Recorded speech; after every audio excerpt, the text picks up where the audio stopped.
ng Joel Chua. Kalimutan ni Joel Chua, yung sinisira niya yung pangalan ko na hindi ako kandidato ngayong eleksyon na ito.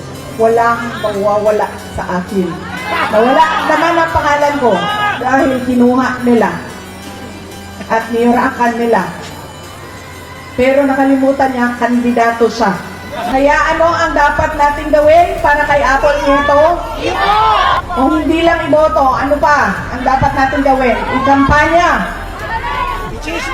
Idala sa lahat ng mga presinto. At sabihan ang ating mga kasama, bigyan nyo ng 0.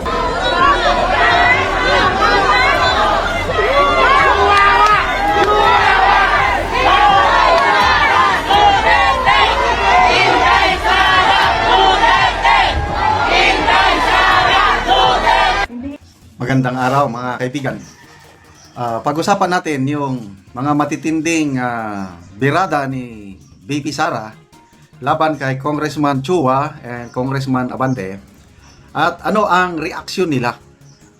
Okay, may balita na i-post na sabi ni Congressman Joel Chua is mag-focus lang daw siya sa kampanya niya, ayaw niya ng negative campaign, ayaw niyang patulan si BP Sara.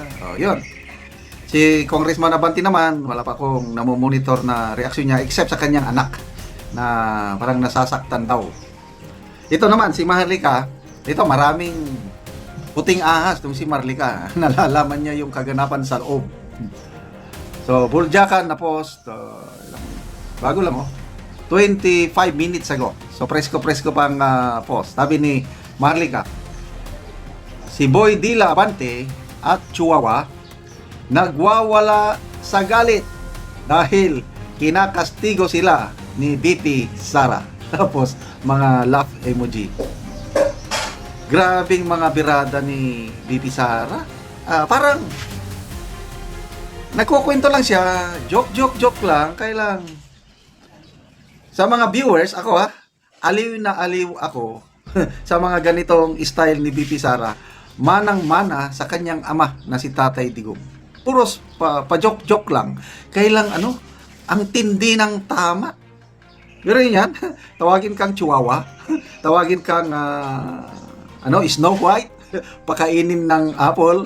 Nagkataon pa naman na Apple Nieto yung kalaban ni Congressman Chua. Ang galing ng birada. Tapos, nakakatawa yung kwento ni BP Sara tungkol sa hopya, yung Eng Beng Ten. Ganun ba yung hopya? Nakapunta kami dito nung, kailan ba yun? January this year. Doon sa mismong restaurant ng Eng Beng Ten. Ang sarap ng ang sarap ng pagkain sa Chinese restaurant na ito. At pati yung kanilang hopya, ang sarap. Kaya sabi tinanongan ni BP Sara, kay Chua ba yung hopya nga Eng Beng Ten? Hindi daw. Doon ko lang nalaman yung kwento na itong si Congressman Chua, basta nasa kamera daw, palaging nagbibigay itong si Congressman Chua ng hopya, yung masarap na hopya sa mga tao doon. Pagdating kay BP Sara, hindi niya binigyan. Kaya may post si Jason sa tungkol niya, grabe ka Chua, hindi mo man lang binigyan ng hopya si BP Sara. Tapos naman reaksyon, hindi daw kilala ni Congressman Chua itong si BP Sara, ganun ba? Tapos ayaw daw niya ng negative campaigning. Yung pala, ito, kung paniniwalaan natin ang post ni Maharlika, nagwawala sa galit.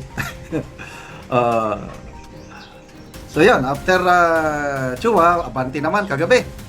Ang binirada niya, ang ganda pa rin ng presentation na hindi ako magmura, sabi niya, nagdasal pa nga dahil pinagdasal yung kaluluwa ng Santo Papa na bago lang namatay.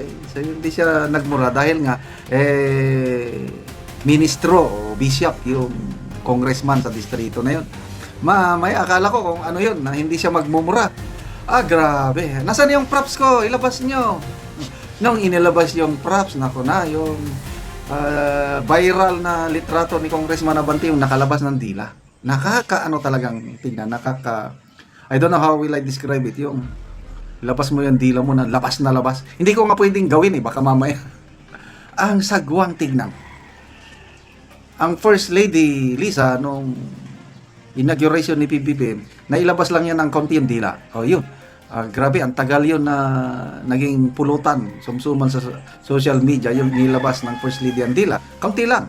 Parang joke lang, parang ganun. Playful, ano lang.